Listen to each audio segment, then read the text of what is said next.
ٹھیک ہے نا. تو اب آپ دیکھیں تو نوح علیہ السلام کی ساری زندگی اسی جہاد میں گزری ہے.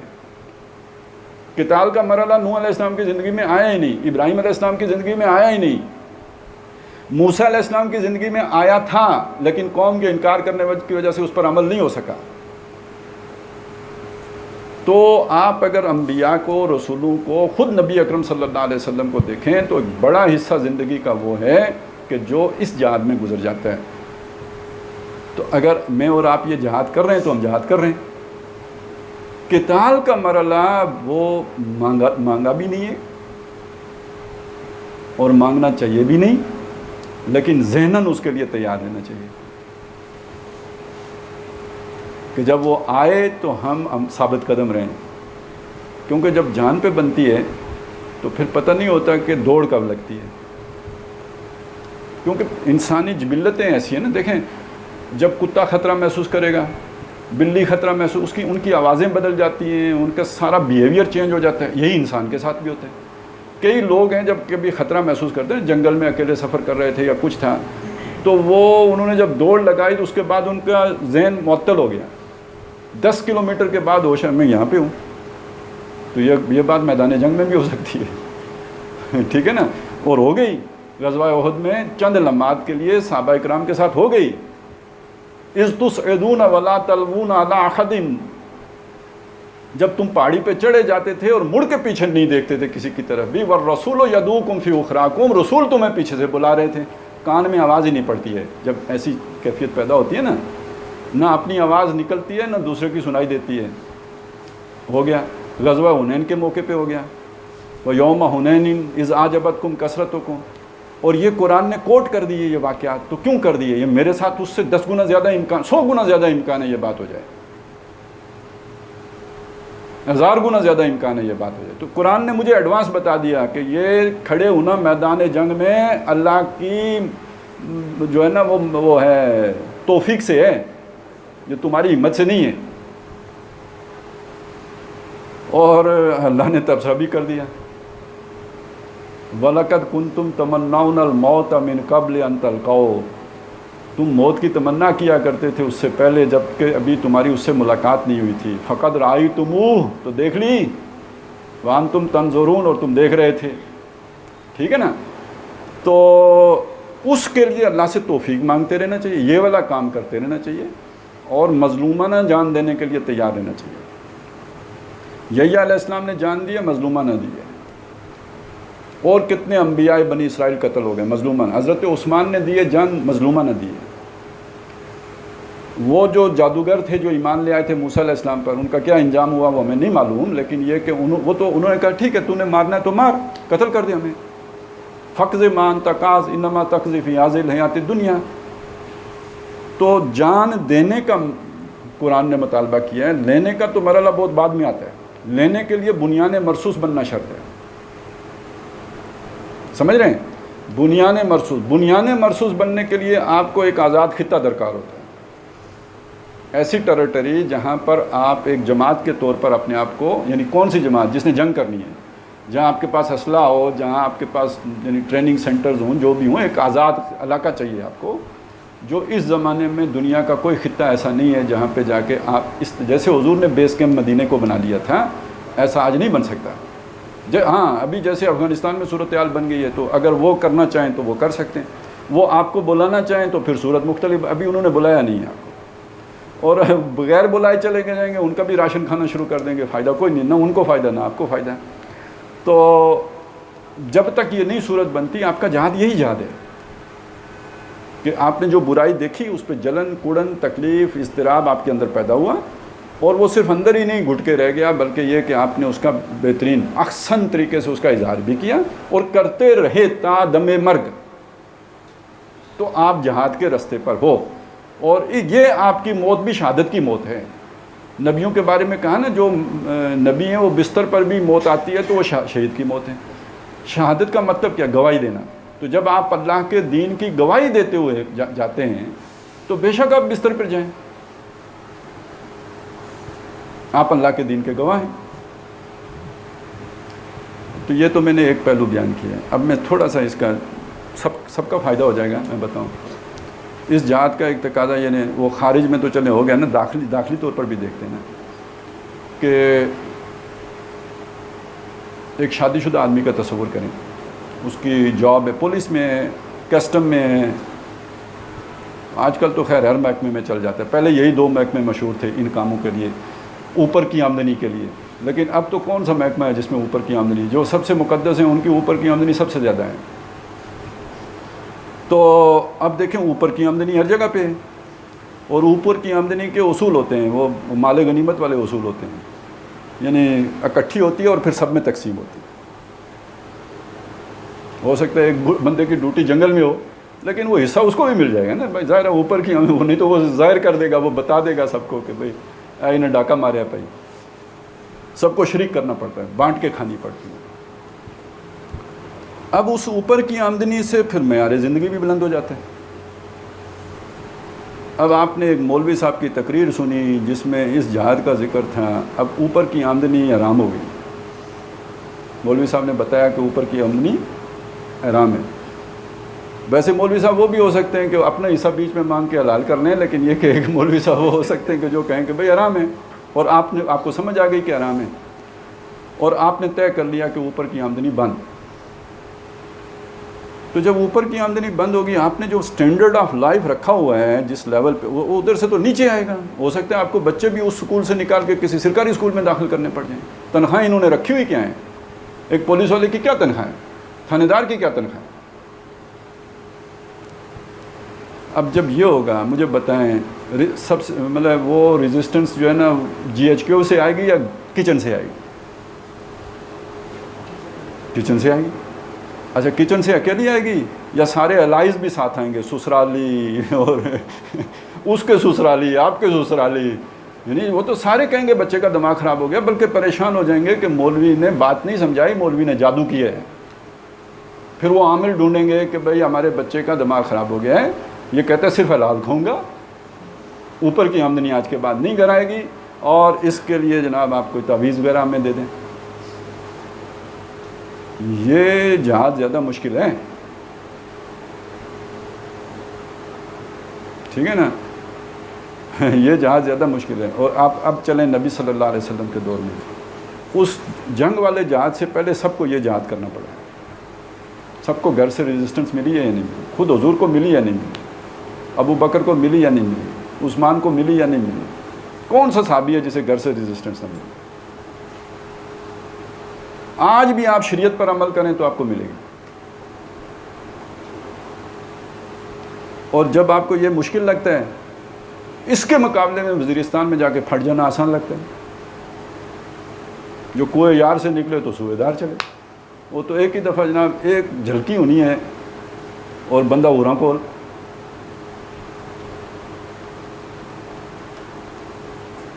تو اللہ ادھر آپ کو پکانا چاہتا ہے، تیار کرنا چاہتا ہے، آپ کا ٹیمپرامنٹ جو ہے نا وہ چیک کرنا چاہتا ہے۔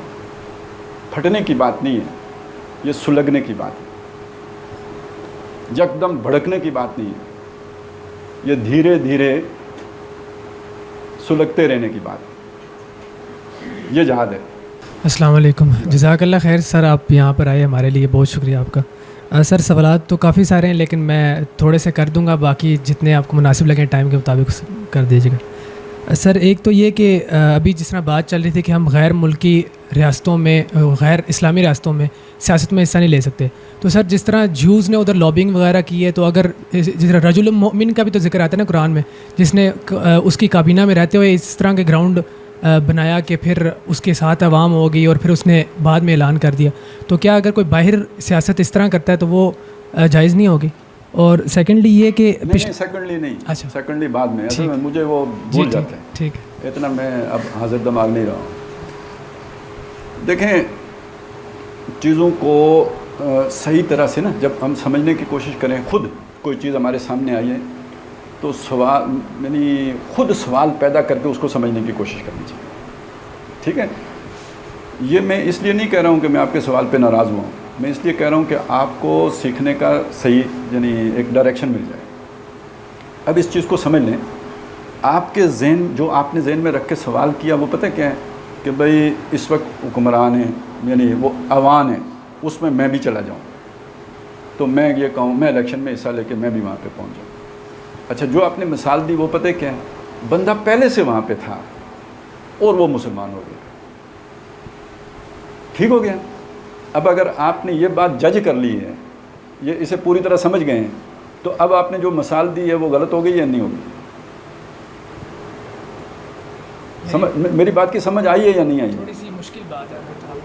ٹھیک ہے, چلیں اس وقت بس اتنا سمجھ لیں کہ وہ جو مومن آل فرعون تھا نا, وہ جب کافر تھا تو اس دربار کا حصہ تھا, یعنی MNA تھا, یعنی وزیر تھا, سینئر وزیر سمجھ لیں, ٹھیک ہے, وہ پہلے سے تھا. جب دربار میں موسیٰ علیہ السلام گئے ہیں, انہوں نے دعوت اپنی پیش کی ہے, تو وہ شخص ایمان لے آیا, لیکن اس نے ظاہر نہیں کیا, چھپا کے رکھا. اس نے موسیٰ علیہ السلام سے پوچھا بھی نہیں ہوگا, ٹھیک ہے. اب یہ اس کا اپنا ذاتی اجتہاد ہے, یہ شریعت نہیں ہے, ٹھیک ہو گیا. چلیں اس نے نہیں چھپا کے جو بھی کہا, جو بھی ہوا, لیکن جب اس نے دیکھا یہ موقع ہے بات کرنے کا, تو پھر اس نے کوئی عہدے کا خیال نہیں کیا, اپنی زندگی کا خیال نہیں کیا, اپنے مستقبل کی فکر نہیں کی, کیریئر کو داؤ پہ لگایا, جو بات تھی تفصیل سے کہہ دی. ٹھیک ہو گیا جی. اب اس چیز کو ایک ایسے آدمی پر اپلائی کرنا کہ جو جیسے میں اور آپ ہیں, یا جیسے کوئی بھی ہماری پولیٹیکل پارٹی ہے, کہ وہ یہ چاہتی ہے کہ وہ بھی فرعون کے دربار میں پہنچ جائے, تو یہ تو پہلے سے مسلمان ہے نا. ایک آدمی کا وہاں پہ مسلمان ہو جانا ایک علیحدہ بات ہے, اور ایک آدمی کا ادھر سے جا کے ادھر گھسنے کی کوشش کرنے ایک علیحدہ بات ہے. تو موسیٰ علیہ السلام نے جا کے یہ تو نہیں کہا نا کہ مجھے وزیر بنا دو. اگر موسیٰ علیہ السلام ایسی بات کہتے تو پھر تو گنجائش نکلتی. اب کلیئر ہو گیا, ٹھیک ہے. اب اگلی بات یہ سمجھ لیں کہ آپ کی دعوت کے اندر اگر وزن ہے, استدلال مضبوط ہے, آپ کی کریڈیبلٹی ہے, لوگ سمجھتے ہیں کہ آپ مذہب کو اپنی سیاست چمکانے کے لیے نہیں استعمال کر رہے, بلکہ آپ ایک داعی ہیں, ٹھیک ہے. آپ کی بات اکراس دا بورڈ سب لوگ سنیں, یہ پارٹی بھی سنے گی, وہ پارٹی بھی سنے گی, پیپلز پارٹی بھی سنے گی, نون لیگ بھی سنے گی, وہ کیا ہے کاف لیگ بھی سنے گی. یہ اصل میں یہ ایک ہی کیٹیگری ہوتی ہے نا, کاف لیگ, تحریک انصاف, یہ ادھر یوں ہو جاتے ہیں. یہ بھی سارے سنیں گے, فواد چودھری صاحب بھی سنیں گے, اور رحمان ملک مرحوم بھی سنیں گے جب زندہ تھے. تو ہو سکتا ہے کہ ان میں سے کسی کے دل میں آپ کی بات اثر کر جائے, وہ لگا رہے اسی دھندے میں لائیں, کسی موقع پر اس کا اندر پھوٹ کے باہر آ جائے, تو پھر وہ والی مثال بالکل ایگزیکٹ ہو جائے گی. اور اس کا امکان ہے, ہوتا ہے. اگر سعید انور بدل سکتا ہے تو کوئی وزیر بھی بدل سکتا ہے, ٹھیک ہے نا. کرپشن میں دیکھیں, کرپشن دو طرح, ایک اخلاقی کرپشن ہوتی ہے, ایک مالی کرپشن ہوتی ہے. تو اخلاقی کرپشن میں جتنے کھلاڑی گرفتار ہوتے ہیں نا, اتنے سیاستدان نہیں گرفتار ہوتے. ایک تو ینگ ہوتے ہیں, اوپر سے حسین و جمیل, شکل سے نہیں حسین و جمیل ہوتے, باڈی وائز حسین و جمیل ہوتے ہیں, ایٹریکٹیو باڈی ہوتی ہے, مسلز ہوتے ہیں, طاقتور ہوتے ہیں. تو جن سے مخالف کے لیے بڑی کشش ہوتی ہے ان کے اندر, اور وہ اس میدان میں تو پھر مطلب سمجھ نہیں ہوتی ہے, رنگینیاں سے بڑی ہوتی ہیں ان کی زندگی. تو اگر وہ بدل سکتا ہے تو مالی کرپٹ بندہ بھی تو بدل سکتا ہے, ٹھیک ہے. یہ آپ یعنی اسلام کی جو طاقت ہے, طاقت پرواز, وہ کسی کو بھی متاثر کر سکتے ہیں. لیکن جب آپ ایک پوزیشن کے لیے اپنے آپ کو لے کے بیچ میں آ جاتے ہیں, تم ہٹو میں بیٹھوں گا, تم وزیر خزانہ نہیں میں وزیر خزانہ بنوں گا, تو یہ اب بن جاتی ہے کشمکش آپ کی اور اس کی پرسنالٹی. اس سے دین ڈیمیج ہوتا ہے, فائدہ نہیں ہوتا. اچھا سر, پچھلے دنوں آپ کی ویڈیوز دیکھی جس میں آپ نے کہا کہ پارلیمانی نظام ہونا چاہیے, مطلب یہ ڈیریل نہیں ہو سکتا. پھر اسی طرح آپ نے کہا آئین کے بارے میں یہی بات کہی, اور اسی طرح پھر صدارتی نظام کی بھی آپ نے کہا کہ اگر صدارتی نظام آئے گا تو یہ بھی آئین کے اور گرائے بغیر نہیں آ سکتا. تو سر یہ دو تین باتیں وہی ہیں جو جمہوریت میں ہوتی ہیں. تو ان کے ہوتے ہوئے مطلب ایک سائڈ پہ آپ انیشیلی یہ بات کر رہے ہیں, دوسری سائڈ پہ انیشیل ہی ہماری انقلابی جد و جہد ہے. تو یہ ان دونوں کو ہم سائڈ بائی سائڈ کیسے چلائیں گے؟ سر ایک بندہ ہے, اس کا ایکسیڈنٹ ہوا ہے ابھی باہر, تو میں یہ نہیں کہوں گا کہ اسے کلمہ پڑھاؤ, کیا پتہ وہ عیسائی ہو. میں پہلے یہ کہوں گا اسے ہاسپٹل پہنچاؤ, اسے فرسٹ ایڈ دینی ہے, یہ کہیں مر نہ جائے, اس کا سی ٹی اسکین کرانا ہے, کتنی چوٹیں ہوئی ہیں, ٹھیک ہے. پہلے اس کا علاج کرائیں گے. جب وہ آنکھ کھولے گا, ٹھیک ہو جائے گا, پھر اسے کہیں گے بھائی کلمہ بھی ہوتا ہے, اللہ بھی ہوتا ہے, رسول بھی ہوتے ہیں, آخرت بھی ہوتی ہے, فرشتے بھی ہوتے ہیں, کتابیں بھی ہوتی ہیں. یہ ساری بات کی باتیں ہیں. تو جب ہم اس وقت ہمارے ملک کو اگر ایگزسٹنس کا مسئلہ ہو تو پہلے تو ہم اس کے دفاع کی سوچیں گے نا, اسلام کی بعد میں سوچیں گے. میری اپنی جد و جہد, میری اپنی کاوش, میری ساری محنت وہ تو ہوگی اسلام کے لیے, لیکن جب جو کچھ ہو رہا ہوگا اس کو تو بھی تو میں دیکھ رہا ہوں نا. آپ سوچیں اگر حضور صلی اللہ علیہ وسلم کی زندگی میں ابراہہ کا لشکر آتا مکے پر چڑھائی کرنے کے لیے اور ابو جہل صف بندی کرتا تو حضور اس کے ساتھ ہوتے یا نہ ہوتے؟ سمجھ رہے ہیں میری بات؟ دیکھیں اصل میں یعنی یہ جو ہمارا دور ہے نا, اس میں ایک مسئلہ یہ آیا ہے کہ ہمارے ہاں یعنی سائنس کی بہت وہ اہمیت بڑھی ہے. مضامین سارے سائنٹیفک مطلب سائنس اس کی اتنی اہمیت ہو گئی کہ ہر بچہ وہی پڑھتا ہے. دوسرا مسئلہ یہ ہے کہ ہم اپنی زبان سے کٹ گئے. انگلش میڈیم اسکول کھلے تو زبان سے کٹ گئے. اس میں بچوں نے رٹنا شروع کر دیا تو ان کے اپنا تھاٹ پروسیسنگ جو ہے نا وہ صحیح رخ پہ نہیں پروان چڑھ سکے. صرف اتنی بات سوچئے کہ نماز سے زیادہ اہم بات تو کوئی نہیں ہے. اللہ کے نبی نے یہ بتایا کہ 7 سال کی عمر میں بچے کو نماز سکھاؤ, جس کا مطلب یہ ہے یار کہ 7 سال تک تو اسے آزاد رہنے دو, اسے الف بات تاسا کے چکر میں نہ ڈالو. مطلب اس اپنا کھل جو بھی اس کو بیچارے کو کچھ ذہن اپنا جس طرح بھی چلتا ہے تقلیدی ذہن ہی ہوگا, لیکن یہ کہ وہ بہت کچھ سیکھ رہا ہوتا ہے. تو جب آپ اسے 4 سال کی عمر میں رٹے پہ لگا دیتے ہیں اور ایک ایسی زبان جو اس نے ماں باپ سے نہیں سنی, ABCD, تو یہ اس سے زیادہ بری تقلید ہے کہ جس میں مطلب وہ ایک میکینزم بن جاتا ہے اس کے دماغ کا کہ جو رٹے کی طرف تو جاتا ہے, جسے کہتے ہیں نا کنسیپچول نہیں ہوتا, اس کے تخیل کی پرواز ماند پڑ جاتی, وہ ابسٹریکٹ چیزوں کو سمجھنے سے قاصر رہ جاتے ہیں. یہ جتنے بھی یہ ہمارے یہ والے مضامین ہیں جیسے آپ نے یہ سوال کیے ہیں, ان کا تعلق ہے اصل میں کانسیپٹس کے ساتھ, اور کانسیپٹ جو ہوتے ہیں ان میں گرے ایریا بہت ہوتا ہے. سائنس کی طرح یہ بلیک اینڈ وائٹ نہیں ہوتی, ٹھیک ہے نا. سائنس بلیک اینڈ وائٹ ہوتی ہے, یا یہ چیز سفید ہے یا یہ چیز کالی ہے. جبکہ جتنے بھی یہ جو انسانی معاملات ہیں اس میں گرے ایریا بہت زیادہ ہوتا ہے, نہ چیز بالکل وائٹ ہوتی ہے نہ بلیک ہوتی ہے.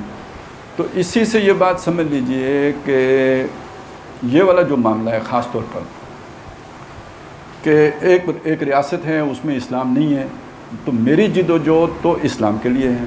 تو اب اس کا بلیک ورژن کیا ہوگا؟ اب جائے بھاڑ میں ریاست, اگر وہاں اسلام نہیں ہے تو میرا اس سے کوئی لینا دینا نہیں ہے. لیکن اگلا مسئلہ یہ ہے کہ بھائی ایک ورس صورتحال پیدا ہو جائے گی کہ آج اگر آپ کے آزاد ملک کی حیثیت ختم ہو جاتی ہے, یہاں پہ کوئی غیر قوم آ کے حاکم بن جاتی ہے, تو آج کم از کم آپ کسی کو یہ تو کہتے ہو کہ سورہ اخلاص سناؤ, نہ سنا سکے ایک علیحدہ بات ہے, لیکن یہ کہ اگر یہاں پہ منموہن سنگھ بیٹھا ہوا ہو یا کوئی لارڈ مکالے بیٹھا ہوا ہو تو اس کو تو آپ یہ بھی نہیں کہہ سکتے نا. سمجھ رہے ہیں میری بات؟ یعنی پھر آپ کو ایک درجہ نیچے اتر کر پہلے آزادی کی جدوجہد کرنی پڑے گی, پھر آزادی کے بعد سوال پیدا ہوگا کہ اب یہاں پہ ہم نے جمہوریت لانی ہے یا کیا لانا ہے, یا اسلام لانا ہے یا کیا, ٹھیک ہے نا. تو اسی طرح یہ اس بات کو بھی سمجھ لیں کہ ایک مسئلہ ہے آئین کے اوپر عمل درآمد کا, اور دوسرا مسئلہ یہ ہے کہ اس وقت جو آئین بنا ہوا ہے اس کی پوزیشن کیا ہے. تو میرا تصور, ہو سکتا ہے میں غلط ہوں اپنے تصور میں, لیکن میری پرسیپشن یہ ہے کہ ہمارے آئین کے اندر کچھ چیزیں ایسی ہیں جو نہ مغرب کو اچھی لگتی ہیں نہ ہمارے اپنے بڑے طبقات کو اچھی لگتی ہے. یہ آپ اگر پرانا لٹریچر پڑھیں گے 1947 میں جب قرارداد مقاصد پاس ہوئی تھی, حالانکہ وہ کوئی آپریٹو کلاز میں نہیں رکھی گئی تھی, محض پرنسپل کلاز میں تھی, یعنی اس کی کوئی قانونی حیثیت نہیں تھی. لیکن اتنی بات پر بھی امریکہ نے نہیں, روس نے نہیں, ایک ممبر اسمبلی نے فلور آف دا ہاؤس یہ بات کہی تھی کہ آج ہم مہذب دنیا کو منہ دکھانے کے قابل نہیں رہے. وہی اکبر نام لیتا ہے خدا کا اس زمانے میں. تو جب یہ 1973 میں یہ اصل میں بہت ساری چیزیں, جب اللہ کوئی کام کرنے پہ آتا ہے تو کئی فیکٹر جمع ہو جاتے ہیں. اس میں وہ اینٹی قادیانی تحریک بھی آ گئی تھی, اس میں 71 کا ثانیہ بھی آ گیا تھا, لوگوں کو کچھ لالی پاپ بھی دینا تھا. یہ ساری چیزیں جمع ہو کے 73 کا آئین بن گیا. اس میں قادیانیوں کو آپ نے کافر قرار دے دیا. دنیا میں جو اس وقت تصورات ہیں، ریاست کا کوئی مذہب نہیں ہوتا، جس کا مطلب ہے وہ کفر و اسلام کا فیصلہ کرنے کا حق نہیں رکھتی.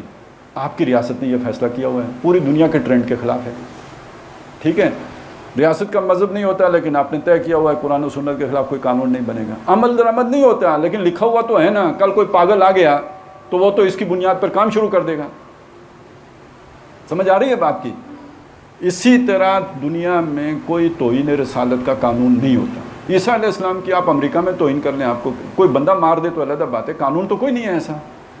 تو یہ بھی جو ہے نا اسے آزادی اظہار رائے کے خلاف سمجھتے ہیں جو آپ کا یہ قانون ہے. اس طرح کی جسے ہم کہتے ہیں اسلامائزیشن. دیکھیں ایک فرق ہے، ایک چیز وہ ہے جسے ہم کہتے ہیں جناب اسلام کا غلبہ، وہ ایک علیحدہ چیز ہے. وہ تو جیسے افغانستان میں ایک رجیم آ گئی ہے، وہ اب مطلب انہوں نے غالب کرنا ہے. ایک ہے اسلامائزیشن، اس کا مطلب یہ ہے کہ جو ادارے ہیں ان اداروں کے اندر ہی گریجولی ہم بڑھتے بڑھتے بڑھتے اسلام کی منزل تک جائیں گے. ٹھیک ہے، یہ اسلامائزیشن ہے. تو جو 75 سالوں میں آپ نے اچیو کیا ہے وہ یہی آئین کا یہ ٹکڑا ہے جس کے اندر یہ شکے موجود ہیں اور کچھ بھی نہیں ہے یہاں پہ. اب وہ فورسز کہ جو نہیں چاہتی کہ یہ چیزیں ہمارے آئین کے اندر ہوں، انہوں نے کوشش تو کی ہے لیکن لوگ جاگ جاتے ہیں تو یہ نہیں ہو سکتا. میری پرسپشن یہ ہے کہ وہ صدارتی نظام کا جھانسا دے کر، کیونکہ اس بات کو سمجھ لیں اس آئین کو سر سے پیر تک تبدیل کیے بغیر صدارتی نظام نہیں آ سکتا، کیونکہ یہ اس کی رگ و پے میں دھسا ہوا ہے. یہ پارلیمانی نظام ہے لعنت. لیکن اس وقت یہ سمجھ لیں کہ اس کے اگر آپ نے اس آئین کو ختم کر دیا نیا بنا نہیں سکیں گے. صورتحال یہ ہے کہ آپ نیب کے چیئرمین کا تقرر نہیں کر سکتے. اتنی پولرائزیشن ہے ہمارے درمیان، ہمارے حکمرانوں کے درمیان. صورتحال یہ ہے کہ آپ کے الیکشن کمیشن کے ممبر نہیں پورے ہیں.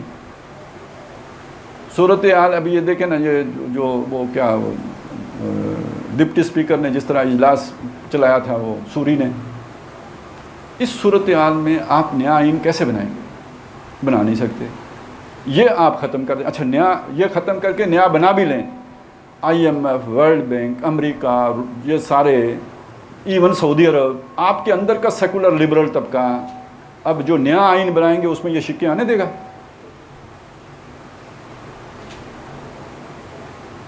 ٹھیک ہے. تو ان جو گیون سچویشن ہے اس کو دیکھتے ہوئے بندہ کہتا ہے کہ بھائی ٹھیک ہے ابھی یہی ٹھیک ہے. یہ لڑکی حجاب نہیں لے رہی لیکن 70 تو اس نے ڈانپا ہوا ہے نا. آپ حجاب کے چکر میں یہ کپڑے بھی اتروا دو گے تو پھر تو دوسرے بھی نہیں ملیں گے اس کو. تو بعض چیزیں وہ ہوتی ہیں کہ جن کو آپ حکمت عملی کے اعتبار سے ان کے بارے میں کوئی رائے دے رہے ہوتے ہیں، وہ آپ کی آئیڈیل رائے نہیں ہوتی. آئیڈیل رائے وہی ہے جو ہماری ہے. لیکن اب میں نے آپ کو یہاں تک کہہ دیا کہ بھائی میں نے 88 سے لے کے آج تک ووٹ نہیں دیا ہے. ٹھیک ہے، یہ وہ آئیڈیل بات ہے. لیکن آپ نے اگر یہ آئین ختم کر دیا تو نیا نہیں بنا سکیں گے، اور اگر بنائیں گے تو اس میں اسلام نہیں ہوگا. تو اس لیے یہ آئین کی تکلیف ان کو ہے تو رہنے دیں. پھر وہ ختم کریں تو اس کا الزام ان پر آئے. وہ ہم ہی زور لگا کے صدارتی نظام کے چکر میں وہ ختم کرا دیں تو یعنی یہ تو پھر مستقبل میں ہماری بیوقوفی کے کھاتے میں لکھا جائے گا کہ مولوی اتنے احمق تھے کہ ان کو ایک بندہ آ کے صدارتی نظام کا چکمہ دے کر سارا آئین معطل کروا کے تو انہیں پتہ ہی نہیں لگا.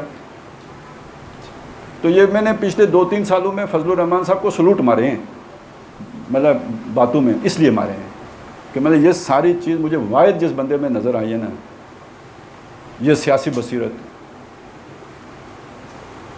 سیکولروں سمیت، وہ مولانا فضل الرحمان. تو اس لیے مارے.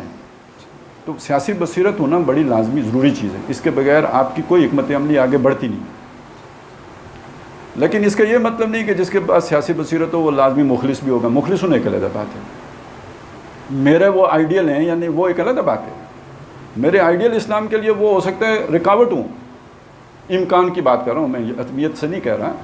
لیکن آپ کے اندر یہ کوالٹی کہنا چاہیے مجھے، ہونا چاہیے کہ آپ کو ایک آدمی اچھا نہ بھی لگتا ہو تو اس کی اچھی بات آپ اچھی کہہ سکیں، اس کی مثبت بات کو آپ مثبت کہہ سکیں. یہ باتیں ہماری زبان پہ ہوتی ہیں لیکن کرنا مشکل ہوتی ہیں. ہم تو یہ بھی کہتے ہیں نا، give the dual is due. میں پہلے کافی سوال کر چکا ہوں لیکن میرا خیال ہے یہ سوال سب بھائیوں کو بھی بڑا اشتیاق ہوگا. پچھلی مرتبہ آپ نے سر بتایا تھا کہ افغانستان کی صورتحال وہ نہیں ہے جو کہ میڈیا بتا رہا ہے، تو آپ بتا رہے تھے کہ آپ کے روابط وغیرہ ہیں اور آپ نے بتایا کہ کس طرح انہوں نے تنخواہیں ادا کر دیں اور یہ تو اب اس سے ورسٹ صورتحال میڈیا بتا رہا ہے. تو ابھی کہ آپ کے پاس کچھ رپورٹس ہیں کہ ادھر کیا صورتحال ہے؟ نہیں، تازہ ترین تو مجھے نہیں معلوم، لیکن جہاں تک میرا خیال یہ ہے کہ میڈیا تو آج بھی اپنے ایجنڈے کے تحت صحیح نہیں بتا رہا. میرا یہ بھی خیال ہے کہ پاکستان کی صورتحال بھی میڈیا صحیح نہیں بتا رہا. ٹھیک ہے نا، یہ جو معاشی ابتری یقیناً ہے، لیکن جس طرح یہ کہہ رہے ہیں نا کہ IMF کے پاس جانے بغیر کوئی چارہ نہیں ہے اور یہ نہیں ہے اور وہ نہیں ہے، یہ در حقیقت یہ ایجنڈا ہے، یہ ایجوکیشن ہو رہی ہے. یہ مجھے اور آپ کو تیار کیا جا رہا ہے کہ بھائی IMF کے علاوہ کوئی چارہ نہیں ہے. یہ سیاسی لیڈروں کو بھی تیار کیا جائے. ہمارے سیاسی لیڈر بھی بصیرت سے محروم ہی ہوتے ہیں اکثر و بیشتر. تو اب دیکھیں یہ بات فضل الرحمان صاحب کی سمجھ میں آتی ہے نہیں، آ گئی تو شاید وہ نواز شریف کو سمجھا لیں یا زرداری کو سمجھا لیں تو پھر فائدہ ہو جائے. نہیں تو یہ چلے گئے نا IMF کے پاس تو موت ہے. لیکن یہ موت ہے وہ شوگر والی موت. ایک موت ہوتی ہے ہارٹ اٹیک والی موت، آنن فانن ایکسیڈنٹ والی موت. یہ IMF والی جو موت ہے نا، یہ شوگر والی موت ہے. ان کے پاس اور بھی، یعنی یہ دیکھیں نا، میری بات سنیں، اگر یہ انسان کے پتر بنے تو یہ آئیں نا لوگوں سے کہیں بھائی ٹھیک ہے ہم بھی آج کے بعد یہ پروٹوکول عیاشیاں فلانی ٹنگڑی سب بند کرتے ہیں. AC ہمارے دفتروں میں بھی نہیں چلیں گے، کسی سرکاری دفتر میں نہیں چلے گا. یہ کون سے کوئی مطلب چاند سے اتری ہوئی مخلوق ہے؟ انہیں کل جیلوں میں بند کریں تو بغیر AC کے بند ہو جاتے ہیں نا. ہم بھی نہیں کریں گے. جنرل صاحبان بھی 1300 cc سے اوپر گاڑی نہیں رکھیں گے. ٹھیک ہے، پیٹرول ہم 500 روپے کر دیتے ہیں، جو لے سکتے ہیں تو لے، تو باقی بہتر میٹرو ہم نے چلا دی ہے نا، کیوں چلائی ہے؟ اس میں ہم دے رہے ہیں آپ کو 30 روپے میں سہولت دے رہے ہیں، اس میں ہم خرچہ بھی برداشت کر رہے ہیں، تو بیٹھو میٹرو پہ. پہلے خود قربانی دیں، لوگوں سے ڈیمانڈ کریں. تو آپ کو کیا ضرورت ہے؟ یعنی ایک زرعی ملک ہے، اس کے اندر پیداوار بھی ہے، یعنی کوئی کنگلے ہم سری لنکا کی طرح تو نہیں ہے نا بالکل ہی. اصل میں تو ہماری لیکیج بہت زیادہ ہے، کرپشن میں بھی پیسہ بہت جاتا ہے، لیکن کرپشن سے زیادہ عیاشیوں میں جاتا ہے. آپ ذرا AC صاحب کا دفتر تو دیکھو یار، اس کی ٹور تو دیکھو. تو یہ نظام بنایا تھا انگریز نے، کچھ لوگوں کو اتنا اوپر کر دو کہ باقی لوگ نیچے رہ جائیں، تاکہ وہ اس اوپر ہونے کی وجہ سے ہمارا فرما بردار رہے، وفادار رہے. اسی سے تو یہ ساری خرابی پیدا ہوتی ہے. تو یہ سادگی کی طرف آ جائیں، یہ کام کریں، ہمارے اپنے وسائل کافی ہو جائیں گے. تھوڑے دن تلخ یعنی کڑوے گھونٹ ہوں گے. آخر بھٹو نے کہا تھا گھاس کھائیں گے ایٹم بم بنائیں گے، تو گھاس کھانے کی نوبت نہیں آئے گی، ملک چل لے گا. اچھا، اگلی بات یہ ہے کہ جن کے ہوتے ہیں نا، یعنی یہ ہمارا ہی مفاد ہے امریکہ کے ساتھ، یا امریکہ کی بھی کوئی ضرورت ہوگی یہاں پہ؟ ہمارا ہی مفاد ہے چائنا کے ساتھ، یا چائنا کی بھی کوئی ضرورت ہوگی؟ تو جب آپ 6 مہینے کے لیے، سال کے لیے، 2 سال کے لیے دکھا دیتے ہیں اپنا آپ کہ بھائی ہمیں کسی کی کوئی غرض نہیں ہے، تو پھر لوگ خود آتے ہیں کہ یار نہیں، اس طرح نہیں جیا جا سکتا، بندے کو کچھ اپنا خیال کرنا چاہیے. پھر دوسری طرح کی ٹیمیں آ جاتی ہیں جو ہمارے پاس 60s میں آئی تھی، ایوب خان کے پاس آئی تھی، وہ آ جاتی ہیں پھر. اور ابھی آپ دیکھیے گا 6 مہینے، سال کے اندر اندر طالبان کے پاس آنا شروع ہو جائیں گے. جب دنیا گلوبل ولیج ہے تو کوئی بھی علاقہ اگر لاکڈ ہو گیا ہے تو دنیا کا نقصان ہو رہا ہے نا. تو وہ اسے کھولنے کی کوشش کریں گے تو مذاکرات پہ آئیں گے، تو پھر کچھ دیں گے تو پھر مذاکرات ہوں گے نا، ایویں ہی ہوں گے. اچھا، آپ کے ساتھ میں اور بھی بیٹھتا ہوں.